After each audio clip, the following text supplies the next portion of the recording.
जात पात मेरे नहीं, और नहीं बस्ती नहीं गांव में, जात पात मेरे नहीं, और यहाँ का कोई मेरा बस्ती गांव नहीं, मेरा ठिकाना तो कोई और है। गरीबदास अनंत गति नहीं हमारे चाम, ये तेरे जैसा शरीर मेरा नहीं है, चाम वाला नहीं है। नाद बिंद मेरे नहीं, नहीं गूद नहीं गात, गरीबदास शब्द सजा नहीं किसी का साथ। ए स्वामी सृष्टा में और सृष्टि हमारे तीर, दास गरीब अधर बसू में अवगत सत्य कबीर। ए स्वामी, रामानंद जी को कहते, ए स्वामी जी मैं सारी सृष्टि का रचने वाला हूँ, सृष्टा, और ये सृष्टि मेरे तीर, मेरे ही शक्ति के आधार पर ये सब लटक रहे हैं ब्रह्मांड, ये मेरे ही आश्रित है, और मैं तो ऊपर अधर सतलोक में रहता हूँ, वहाँ बसता हूँ। अविगत सत्य कबीर, अविगत जिसकी गति से तुम परिचित नहीं है, जिसके विषय में तुम नहीं जान सकते, और वो मैं सत कबीर अविनाशी कबीर हूँ। सुन रामानंद राम हम, और मैं बावन नरसिंह, दास गरीब कली कली हम ही से कृष्ण अभंग। ये तेरे राम और कृष्ण भी मेरे से ही उत्पन्न है, ये हमारे ही आधार है।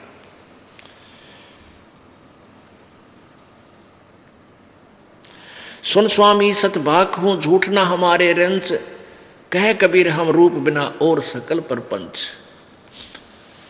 अब रामानंद, गोता मारू स्वर्ग में जा बैठूं पाताल, गरीबदास ढूंढता फिरूं अपने हीरे माणिक लाल। मैं तो गोता मारूं स्वर्ग में पहुंच जाऊं, कभी एक सेकंड में पाताल में बलूं, अपने लाल मोतियों हीरों यानी अच्छी आत्माओं को ढूंढ रहा हूं, आप जैसियों को। इस दरिया कंकर बहुत, यानी यहाँ नकम्मी आत्मा गणी है, और लाल कहीं कहीं ठोड़, ये बद पुण्य आत्मा कितः कितः है। और गरीबदास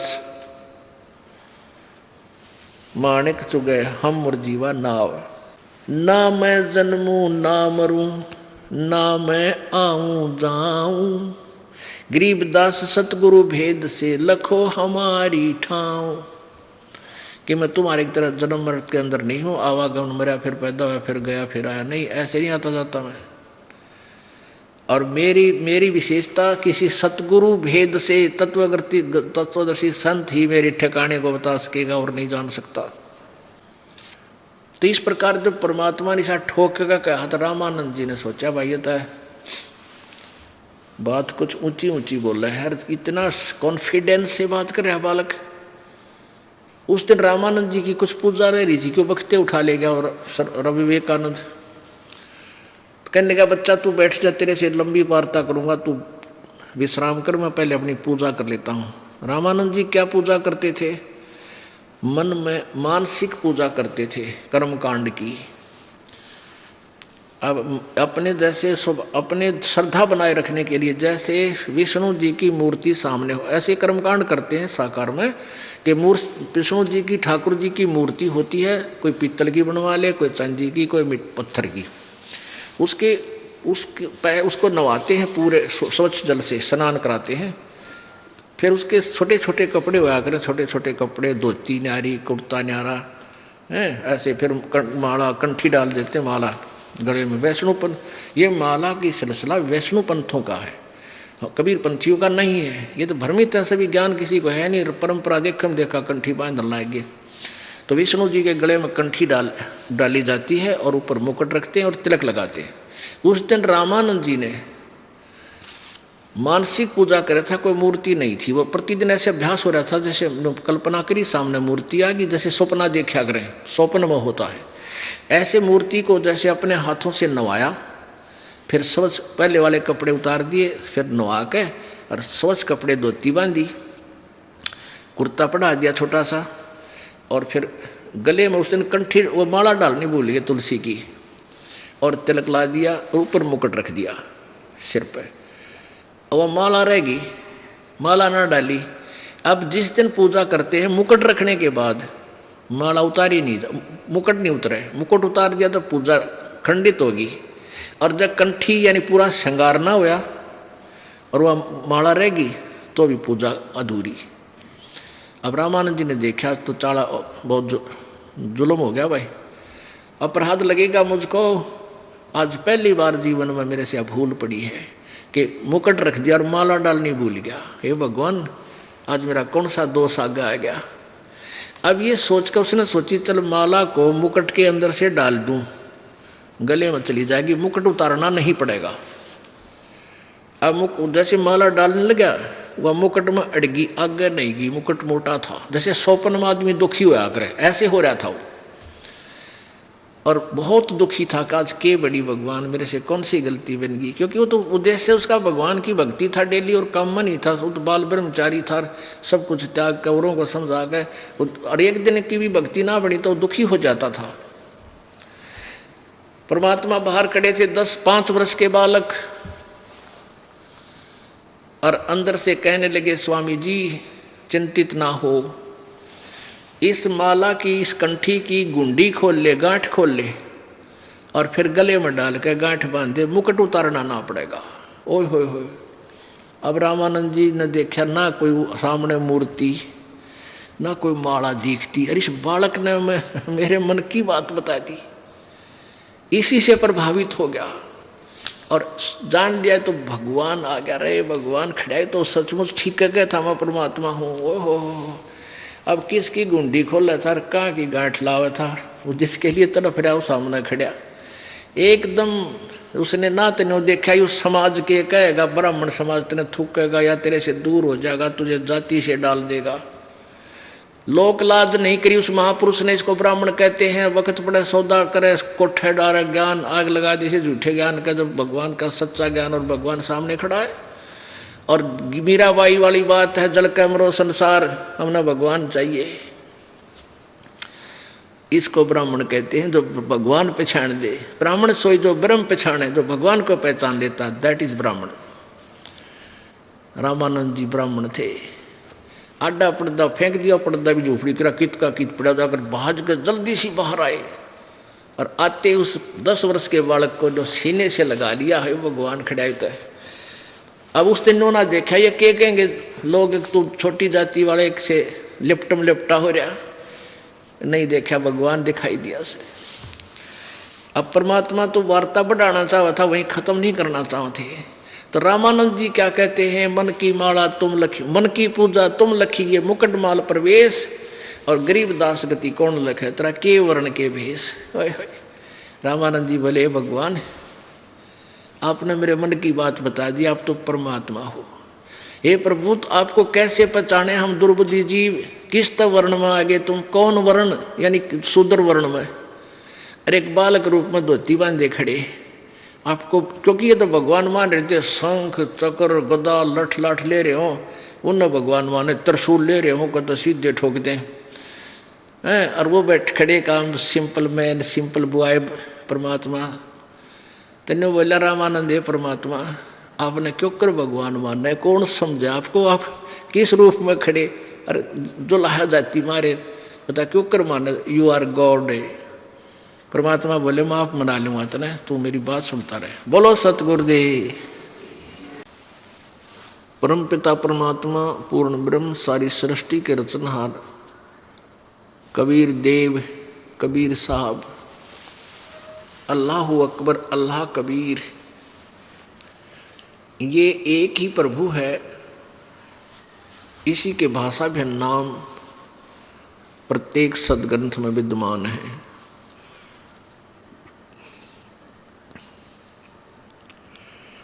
ये पूर्ण परमेश्वर हैं, हम सभी इसी परमेश्वर के बच्चे हैं। ये वो परमात्मा है जो 600 वर्ष पूर्व बनारस में काशी शहर में भारतवर्ष की पवित्र धरती पे 120 वर्ष तक एक तत्वदर्शी संत की भूमिका और एक जैसे एक सुयोग्य शिष्य की भूमिका और सुयोग्य नागरिक की भूमिका तथा एक ऐसा जीवन जीकर कि जैसे बहुत गरीब व्यक्ति हो, अपने हाथों से काम करके निर्वाह करके अपना कार्य करके अपना जीवन निर्वाह कर रहे हों। वो हमें एक उदाहरण देना चाहते थे कि पुण्यात्माओं, तुम काल के जाल में फंसे हुए हो, तुम यहाँ केवल माया जोड़न की होड़ लगाए बैठे हो, तुम्हें परमात्मा का ज्ञान है नहीं, परमात्मा के विधान से तुम परिचित हो नहीं, काल प्रेरित होकर आप केवल यहाँ खिलौनों से खेलते रहते हो। जिसके संतान नहीं है वो रो रो के भगवान के आगे दूसरी डिमांड नहीं रखता, मेरा संतान दे दे। और निर्धन है वो केवल एक का डिमांड करे, मेरा गुजारा हो, मन धन दे भगवान, मुझे धन दे परमात्मा। और पुण्यात्माओं, इस डिमांड से कुछ नहीं मिलना आपको, क्योंकि सभी मांगते हैं परमात्मा से, मैं राजा बन जाऊं, मैं ऐसा बन जाऊं, मेरी नौकरी लग जाए, मेरा लड़के हो जाए, मेरे ऐसा हो जाए, धन हो जाए। ऐसे कुछ नहीं होगा, क्योंकि आपके संस्कार में जो है वही आपको मिलेगा। फिर उसके लिए दौड़ धूप करते हैं, कोई चोरी करता है, कोई डाके मारता है, कोई मिलावट करता है, कोई रिश्वत लेता है, 100 पंगे पाते हैं और फिर भी वैसे के वैसे रह जाते हैं। तो एक तो आप ये विचार कर लेना, अपने हृदय में गांठ लगा लेना, नोट कर लेना कि आपको जब तक आप पूर्ण परमेश्वर कबीर जी की शरण में नहीं आओगे, पूर्ण परमात्मा की शरण का तात्पर्य है कि उनके पूरे संत, पूर्ण संत के माध्यम से आप परमेश्वर की ओट लोगे, शरण ग्रहण करोगे, तब तक आपको केवल वर्क डन, आपका किया कर्म मिलेगा। किसी भी जन्म में आपने पाप किए हैं तो पाप भोगोगे, पुण्य किए हैं तो पुण्य भोगोगे। उसमें कोई परिवर्तन ना ब्रह्मा जी कर सकते, ना विष्णु जी, ना शिव जी, ना ये ब्रह्म कर सकता, ना पर ब्रह्म कर सकता। केवल परम अक्षर ब्रह्म, वो कबीर देव, वो कबीर साहब, वो सत्य पुरुष कर सकता है। और वो भी उनका करता है जो उस परमात्मा के मर्यादा में रहते हुए परमात्मा के नाम का जाप करता है। अब जैसे प्रभु ने कहा कि राम नाम रटते रहो जब तक घट में प्राण, कदे तो दीनदयाल के भनक पड़ेगी कान। अब यहाँ सोच लेते हैं अज्ञानता के आधार पर कि कबीर जी ने राम राम कहने का आदेश दे रखा है। नहीं, राम नाम, राम नाम माने राम का नाम। उस राम का नाम, परमेश्वर का नाम कौन सा है? वो मंत्र वो गुरु जी देंगे। जैसे आपने अभी सुना परमेश्वर की वाणी में कि हर सुमरे सो वार हैं और गुरु सुमरे हो पार। ये एक पद्य भाग है, इसमें राग के अनुसार शब्दों में कुछ कमी छोड़ दी जाती है, यानी अधूरे बोले जाते हैं राग को परिपूर्ण रखने के लिए, तो उसको कोड वर्ड बोलते हैं। इसका अर्थ होता है कि जैसे गुरुजी जो, जैसे आप पानी पानी करते हो, पानी पानी पानी, आप ये पूछो वो हैंडपंप कहाँ सी है, तो पानी पानी करते पानी नहीं मिला, इन्होंने पूछा भाई हमने वो हैंडपंप कहाँ है, फिर हैंडपंप के पास जाओ, फिर उसको उसकी पूजा करो, उसको लाओ, फिर वो जल देगा। तो कहते हैं हरि सुमरे सो रह गए, आप जो राम राम राधे श्याम सीता राम श्याम राधे राधे श्याम मिलादे ओम ओम नमः शिवाय। कहते ये इस तरह के जो मंत्र तुम करते हो, ये है तुम पानी पानी कर रहे हो। तो राम सुमर रहे हो सीधे जिन्होंने गुरु सुमरा, यानी गुरु जी को टोहा कि भाई गुरु बिन माला फेरते, गुरु बिन देते दान, और गुरु बिन दोनों निष्फल हैं चाहे पूछो वेद पुराण। यानी संत की खोज करते हैं जो गुरु को सुमरते हैं, यानी गुरु की याद करते हैं कि भाई गुरु बिन बात नहीं बना, पूर्ण गुरु हो, वो ही पार होते हैं। तो गुरु सुमरने से नहीं, ये कोड वर्ड है, सांकेतिक शब्द होते हैं। यहाँ कहा कि गुरु जी को याद करो, गुरु पूर्ण संत की तलाश करो, फिर उसके पास जाओ, फिर वो जो मंत्र विधि बताओ पूर्ण संत, उससे सिमरण करने से पार हो गया। तो परमात्मा कबीर जी हमें ये याद दिलाने आए थे कि भाई तुम सेठ बनना चाहते हो, और सेठ कितने बनते हैं, देख लो आपके गांव में शहर में कितने पैसे वाले हैं, और सभी चाहते हैं मेरे अंदर धन हो, और दिन रात लगे रहते हैं, फिर भी ना होता। तो परमात्मा कहते हैं देते क्यों हर देता है जहाँ तहाँ से आन, ना दिया फिर मांगते फिर यो साहब सुने नहीं कान। साहब माने भगवान। अब जिन्होंने पूर्वजन्म में पुण्य किए हैं, धर्म किए हैं, तो वो आज उनको धन मिला हुआ है, और जिन्होंने दान नहीं किया आज वो घसियारे हैं। तो वो कब किए थे पुण्य? सभी कहते हैं कि ये अपने जो दुखी व्यक्ति होता है वो भी स्वयं कहता है कि भी मैंने घने पाप कर रखे हैं। और जिस व्यक्ति के ठाठ है, जिसको हम झूठे सुख को सुख मान रहे हैं, इसी को ठाठ कहते हैं। किसी के बालक बच्चे ठीक हो गए, फिर वो नौकरी ठीक लाग गई, 2 पैसे का गुजारा हो गया, तो दूसरे व्यक्ति का आक्रमण भाई यो घना पुण्यकर्मी प्राणी है, घने अच्छे कर्म कर रखे इसने। तो वो कर्म अच्छे जो जिसको मिले हुए हैं धन, वो कब किए थे? और जो आज पाप भोग रहा है उसने वो पाप कब किए थे? पिछले जन्मों में किए थे। तो आज वर्तमान है, आज जो तुम करोगे तो आगे आपका भविष्य होगा ही नीचे। तो वर्तमान में जो हम करेंगे वो आगे आपको मिलेंगे, भविष्य में मिलेंगे। अब जब तक आप पूर्ण परमात्मा की शरण ग्रहण नहीं करते, कबीर जी की शरण में नहीं आते, तब तक तो आप कितने तो पापड़ बेल लियो, कितनी चोरी कर लेना, कितनी ठगी, कितनी मिलावट, दोनों दुखी होगे। जब आप परमेश्वर कबीर जी की शरण में आ जाओगे, इनके पास एक पावर है, विटो पावर, सुप्रीम पावर। आपकी डिमांड आवश्यकता होगी, परमात्मा समझेंगे इसको ऐसा देना आवश्यक है, तो आपके भाग्य में वो सुख अपनी कलम से और लिख देंगे। कहते मासा घटे न तिल बदे, वेद न लिखे जो लेख, साचा सतगुरु मेट कर ऊपर मारे मेख। मासा घटे न तिल बदे, यानी कोई भी भगवान ब्रह्मा जी, विष्णु जी, शिव जी, परब्रह्म ब्रह्म, ये आपके प्रारब्ध में परिवर्तन नहीं कर सकते जरा सा भी। केवल पूर्ण परमात्मा सच्चा सतगुरु मेट कर। अब देखो सतगुरु निरे झूठे भी हैं, सबका जगत गुरु ला रहे हैं, सतगुरु बोलते हैं उनको भी, वो सतगुरु नहीं है।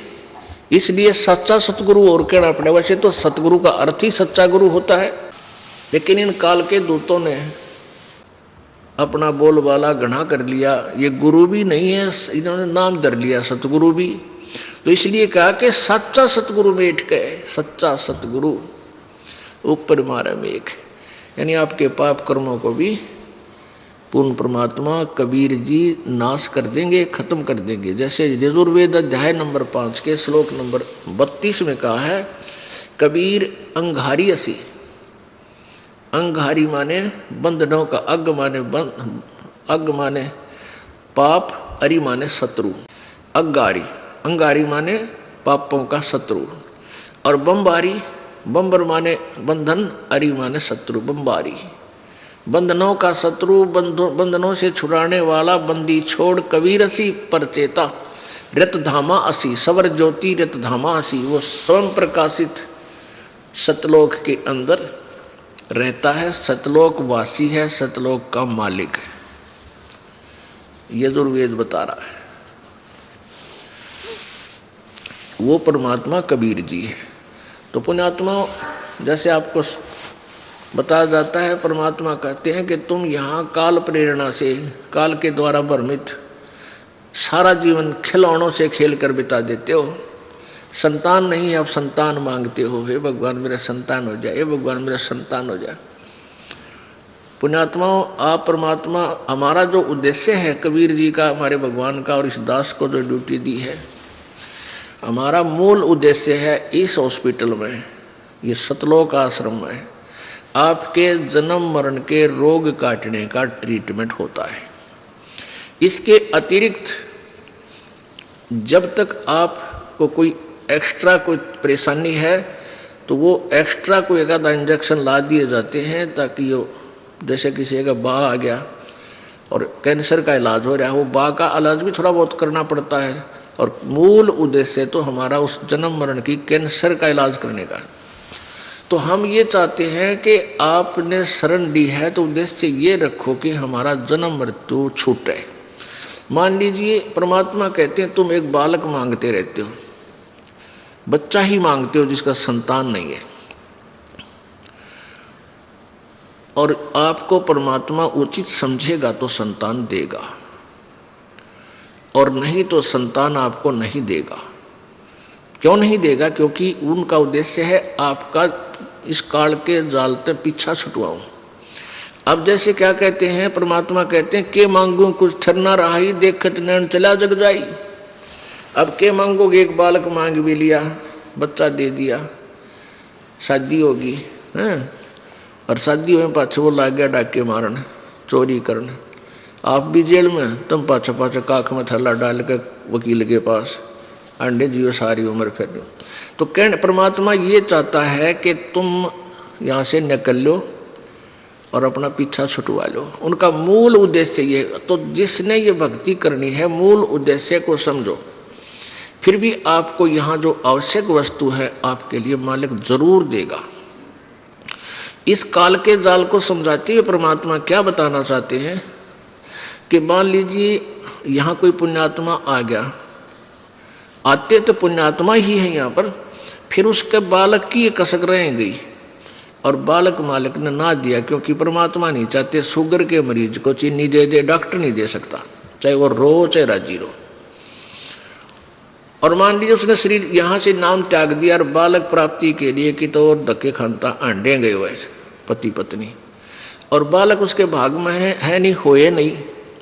अंत समय में वो ज्ञानहीन प्राणी इसी कसक में मर जाती हो, बेटी बहन मेरा संतान नहीं हुई, मेरा संतान नहीं हुई, मेरा संतान। फिर काल के करेगा, उसने जहाँ जो जिसकी जिसी मनोकामना लास्ट में होती है उसको उसी ही फुल कर देगा। फिर अगले जन्म में उसने कुतिया या सूरी बना देगा उस बेटी को, और नो का गले जा मिले 18 कट्ठे, या तेरी संतान क्या आज कर दूँ तेरे वारे न्यारे। फिर वह सूरी बनकर जमे जाएगी एक ब्याज पर 18। तो परमात्मा कहते इस पंडा छुटवा ले इस बीमारी तय। हमारा मूल उद्देश्य ये है कि तुम्हें सतलोक ले चलो, वहाँ कभी मृत्यु नहीं, कोई दुख नहीं। इसमें दूसरा कारण यह है कि काल के दूतों ने इतना अज्ञान फैला दिया कि ये कहते हैं जिसका लड़का बालक नहीं है, संतान नहीं है, उसकी तो शकल भी नहीं देखा सवेरे सवेरे, यानी इतना मनहूस है। और परमात्मा कहते हैं वो सबसे खुशकिस्मत आदमी है। अब देखो संतमता और जगतमता उसका कति विपरीत विचार है, इसलिए न्यू का आकरण जगतकार भगत का न्यू बैर है, विरोध है कि संतों की बात अटपटी लगती है और वो होती है बहुत ही अच्छी, बहुत गुणकारी, लेकिन हम बालक हैं, ऐसे समाज में रहते हैं, परमात्मा उन संतों की उस वाणी को हम समझ नहीं पाते, बल्कि विपरीत हो जाते हैं, नाराज हो जाते हैं। अब खुशकिस्मत क्यों है? अब पहले तो जैसे सतयुग त्रेता द्वापर तक तो माँ बाप की इज्जत और सेवा करते थे बालक, और ईव अब दूसरी तरफ से सेवा हो रही है बुढ़िया की। अपने आत्माओं या कहने की आवश्यकता को ना, सब न पता उनके लग के रिहर्सल हो रही है। एक बहुत बड़ा अधिकारी रिटायर होया, उसने उपदेश लिया, फिर ऐसे ही बात चर्चा चलती हुई बुढ़ापे में ऐसा हो जाता है।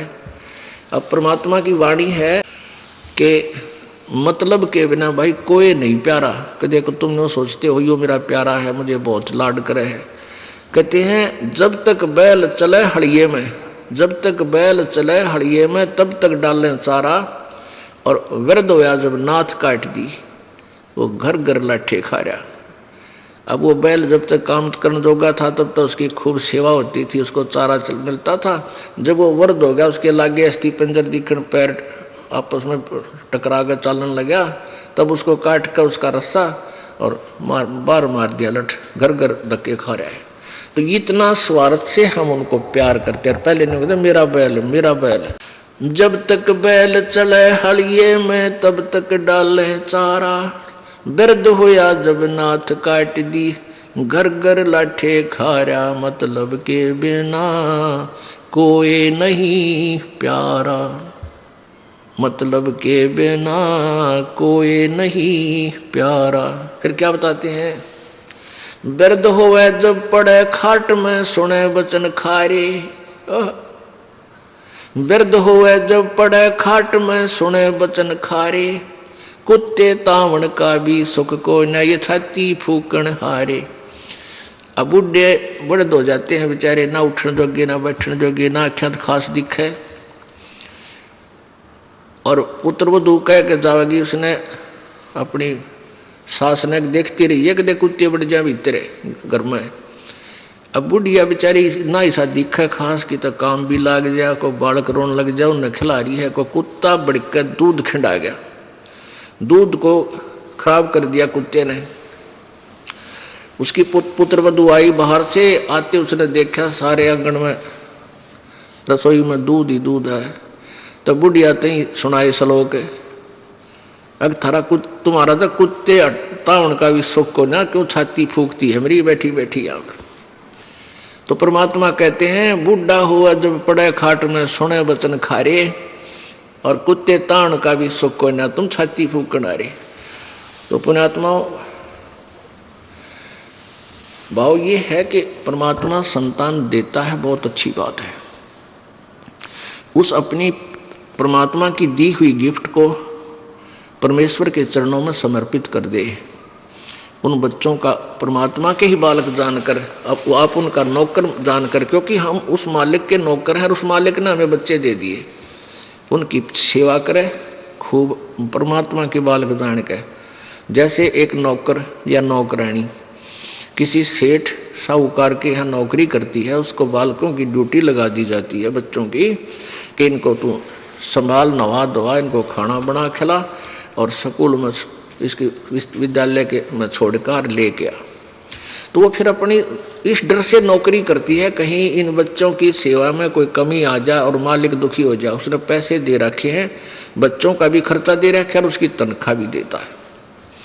तो वो फिर बहुत डर से सावधानी से कोई कमी नहीं आने देती बच्चों की सेवा में। यहाँ तक देखा था इस दास ने, जब ये दास एक सर्विस करता था जेई की, तो वहाँ एक ऑफिस था हमारा, वो मेन रोड पर गेट था उसका, सामने बिल्कुल खुलता था।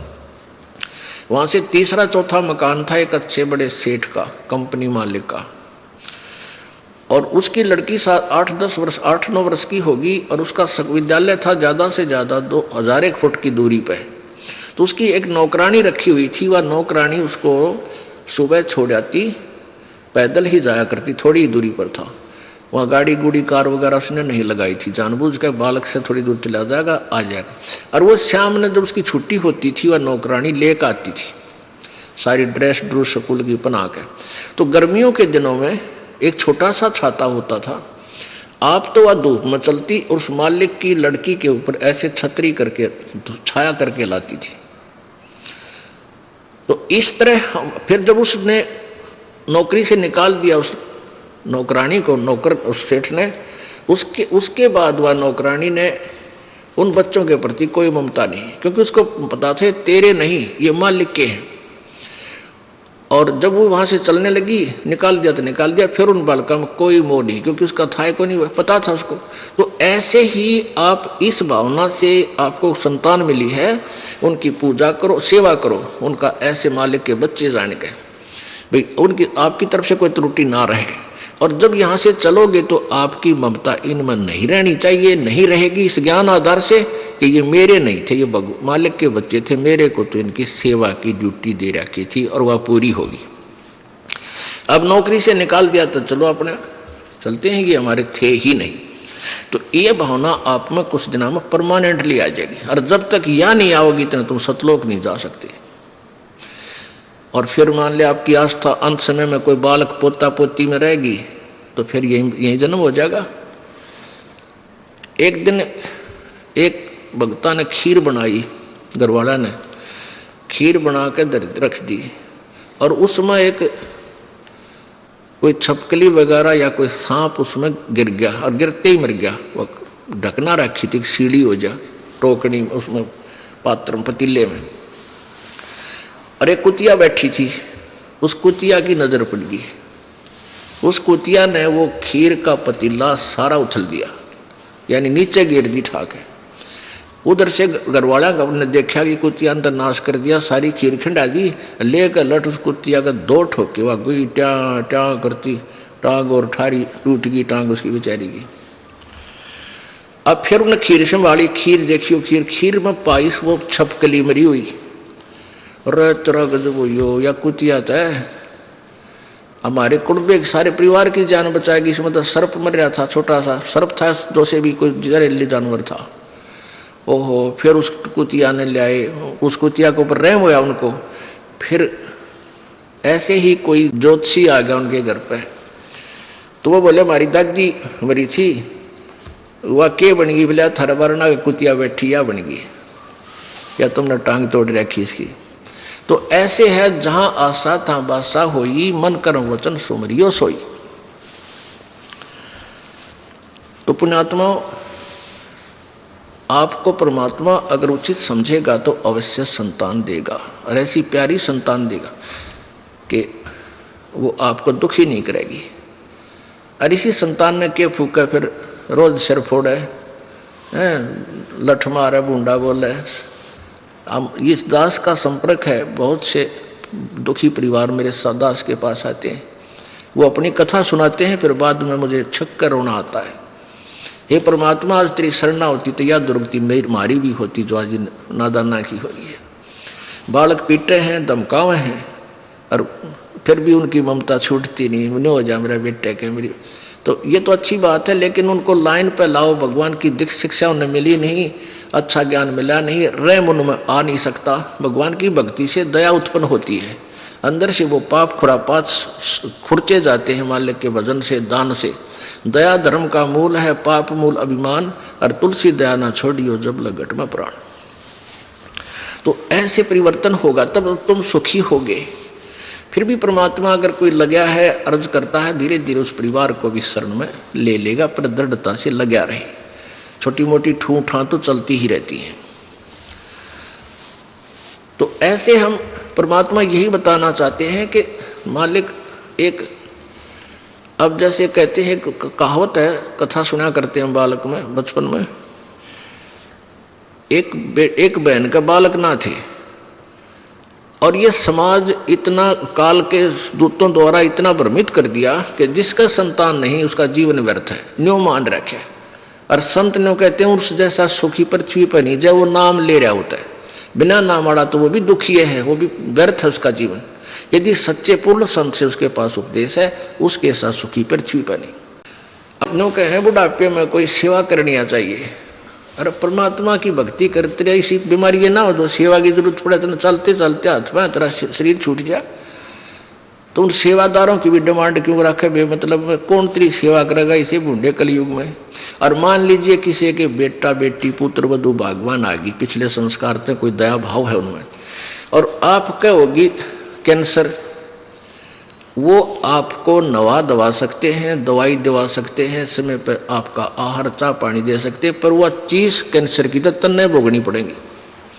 वो कैंसर की पीड़ा तन्ने किल की मारनी पड़ेगी, बेटा बेटी तरह कुछ नहीं सहारा कर सकते। तो उन बच्चों के लिए जो तूने सारा जीवन बर्बाद कर दिया, सारा जन्म खो दिया, भगवान भजा नहीं, और वो पाप तेरे ऊपर सारे आगे पहाड़ की तरह गिर गए।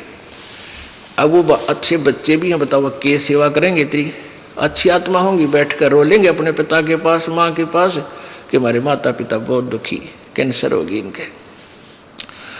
तो इस प्रकार हमने अपने जीवन में बहुत प्रयत्न करने की आवश्यकता है, और फिर आप भी सुखी, आपके बालका ने भी मालिक के चरणों में लगाओ, सुख हो जाएगा। कुछ कहावत हैं, ये बहुत शिक्षाप्रद होती हैं, लगती हैं उठपटांग सी, तो इनके ऊपर हमने विचार करना चाहिए। अब जो प्रसंग चल रहा है, ये विषय हम बदल रहे हैं। परमात्मा कबीर जी हमें ये सदुपदेश देने आते हैं, यथार्थ ज्ञान देने आते हैं। वो चारों युग में आते हैं परमात्मा कबीर जी, चारों युग में आते हैं, और प्रत्येक युग में ऐसे ही सतलोक से चलकर यहाँ पृथ्वी पर आते हैं, और अपनी प्यारी आत्माओं को जो उनके पूर्व जन्म के कभी भगत थे, फिर वह रह गए ना पा रहे, अब फिर दुर्गति में साझा हो रहा है, कोई भक्ति भी कर रहे हैं, वो भी शास्त्र विरोध कर रहे हैं, उनके पास पहुंच जाते हैं, उनको अपनी शरण में लेते हैं। चारों युग में संत पुकारे, कूक कहा हम हेल रे, हीरे माणिक मोती बरसे, ये जग चुगता ढेल रे।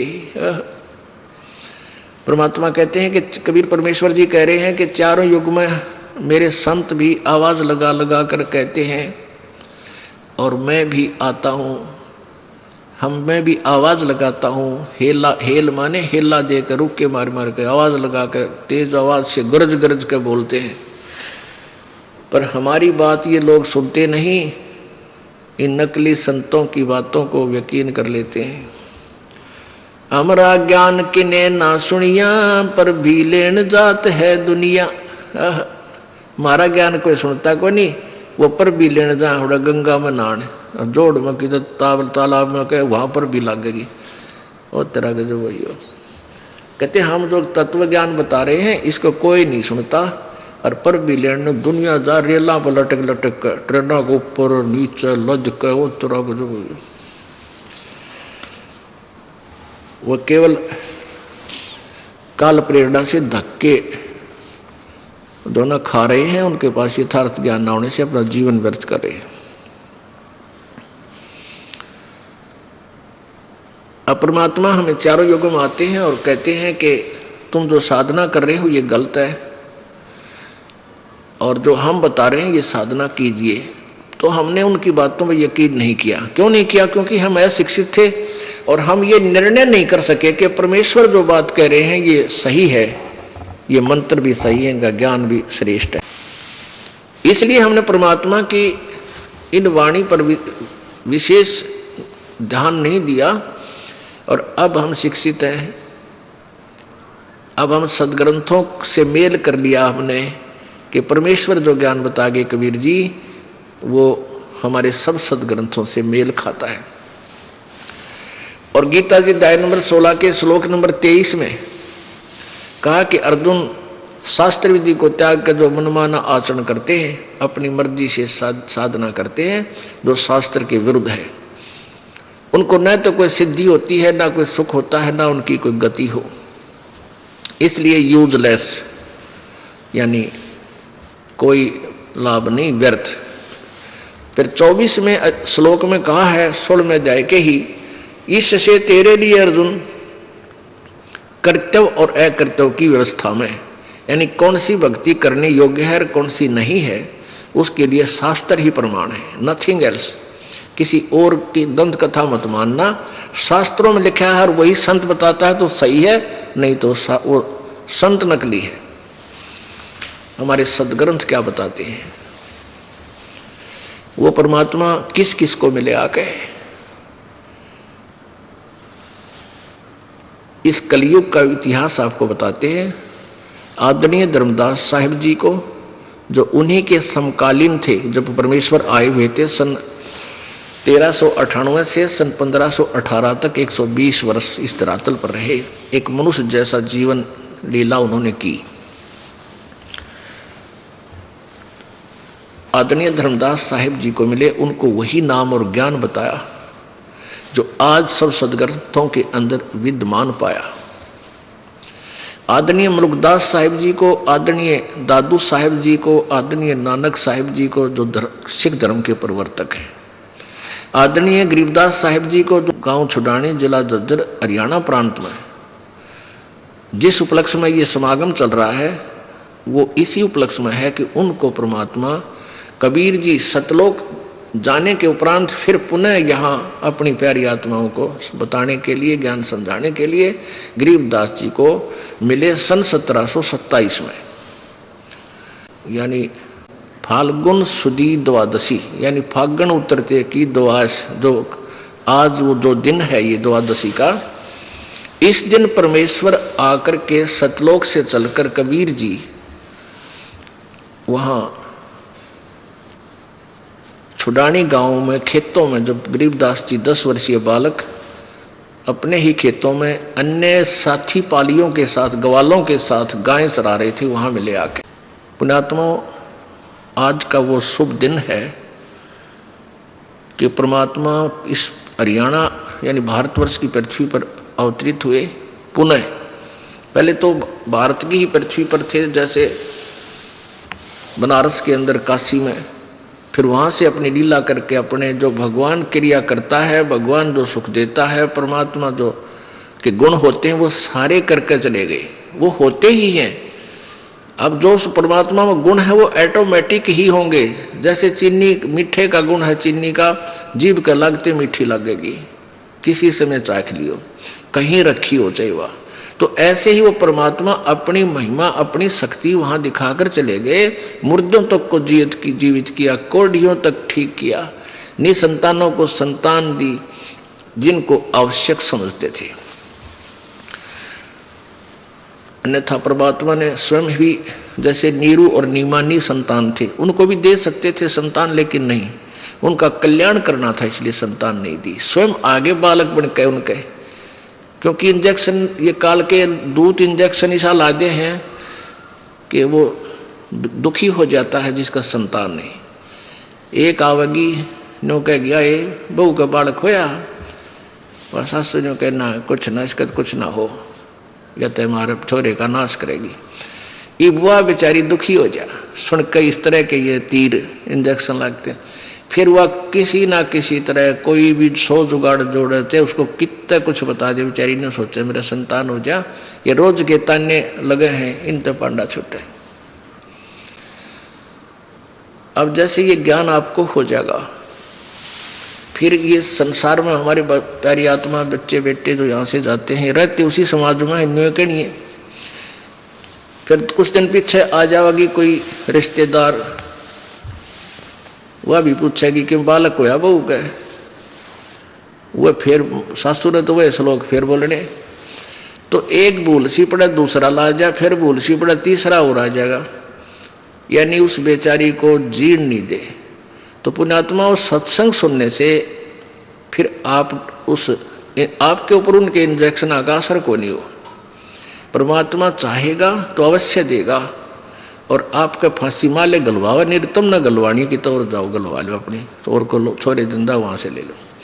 कहने का भाव यह है कि एक माई के बालक ना हो थे, और ब्याह ने भी 10-12 साल हो गए थे, उसको किसी ने बता दिया, यानी सारे 12 वर्ष में तो बहुत कुछ पापड़ बेल ले है, जिसका संतान नहीं है, धरती पर जो भी किताब बता दे वहीं पहुंचेगा। कुछ नहीं हुआ। आखिर में किसी ने बता दिया, शरफरे ने, कि गाय जहाँ गऊ बंध रही हो ना, उन गऊओं ने फूक दे, जला दे, तो मार, जला के मार दे, जब तेरा संतान हो जाएगी। अब उस बेचारी ने लोगों के तानों के इंजेक्शनों के वजह से वो भी कार्य स्वीकार कर लिया। रात्रि के समय, पहले पुराने समय की बात है, मटके का ढक्कन होया कर इसका मिट्टी का, उसके ऊपर आग रख के रात ने चल पड़ी। उसका ससुर देखा था, उस ससुर की आग जाग खुल गई कि भैया किजा है तेरी पुत्र वो दूर, रात ने 12 बजे। तो वो उससे काफ़ी दूरी पे अरियों देखता रहा, या के करने जा रात ने, कहाँ जा रही है। उसने क्या किया कि वहाँ पहुँची जहाँ 4 गां बंध रही थी, गऊ बच्चे थे, 1-2 गायें थी, और पहले झोपड़ी डाल के उसमें बैल रखा करते से गुजारे थे। और उनके साथ ही उनका चारा रखा था, बाजरे ज्वार की पूड़ी, फूस उनका चारा होता, चारों तरफ उस रख देते हैं, और उसके ऊपर भी डाल देते हैं कई बार छत पे, सर्दी ना लगे। और उस पुड़ियों का यानी भूस का, घास का ही आगे शटर बना देते थे। उसने रात न जाके और वहाँ फूक फाक मार के आग बाड़ी, और उस आग लगा के, और शुरू में तो आग धीरे धीरे जलने लगी, वह इतने वहाँ से खिसक के दूसरे रास्ते से घर आ गई। और उसके ससुर ने देख लिया, उस ससुर ने जाके देखा, इतने तो बकड़ पाट लिया, वो पूरा आग लगी, वो गाय जल के बंद, डिड्डा डिड्डा के जल के मर गई। अब वो ससुर बतावे तो बात बिगड़े, घर पे आवे, ये तो नाश हो गया। उसने किसी को जिक्र नहीं किया। अगी तो बड़ा काम बिगड़ा भाई, जुल्म कर दिया इसने पापड़ ने, देख के नाश किया, कितना पाप कमा दिया। फिर क्या हुआ, कहते हैं कि उसके परमात्मा ने इसी दया ऐसे, वो तो मालिक की रजा जाने, समय बताओगा उसके लिए की बनी। फिर साल भर भीतर एक लड़का हो गया। अब वो बूढ़ा न्यू कहा है, हे भगवान तेरा कितना न्याय नहीं, इसी पापड़ ने कर बालक हो गए।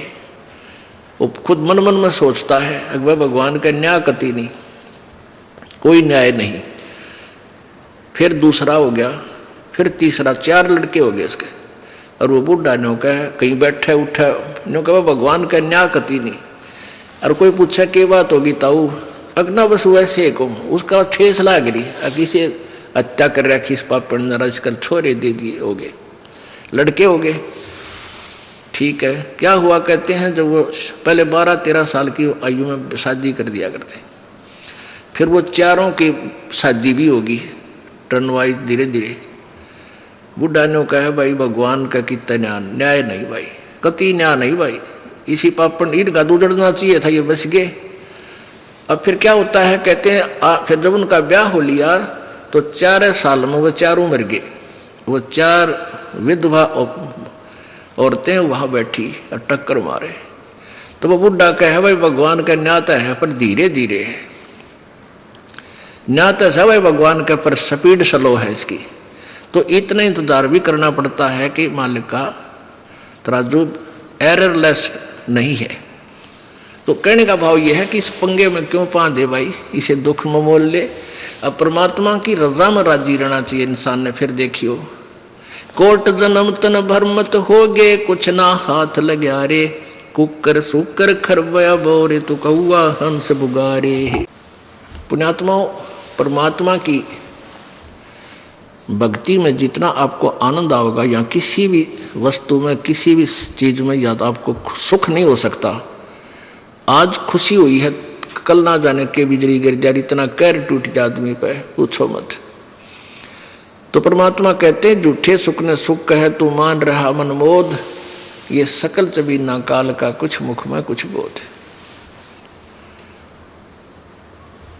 परमेश्वर कबीर जी आकर के हमें यहाँ ज्ञान सुनाते हैं, रह रह कर ये सत भक्ति हमें बताते हैं और अपनी प्यारी आत्माओं को सत भक्ति करा करके और सतलोक ले जाते हैं। अब पुण्यात्माओं, जैसे परमात्मा कहते हैं इंद्री कर्म ना लगे लगारम, जो भजन करे निर्द्वंद रे, गरीबदास जग कीर्ति होगी जब लग सूरज चंद्रे।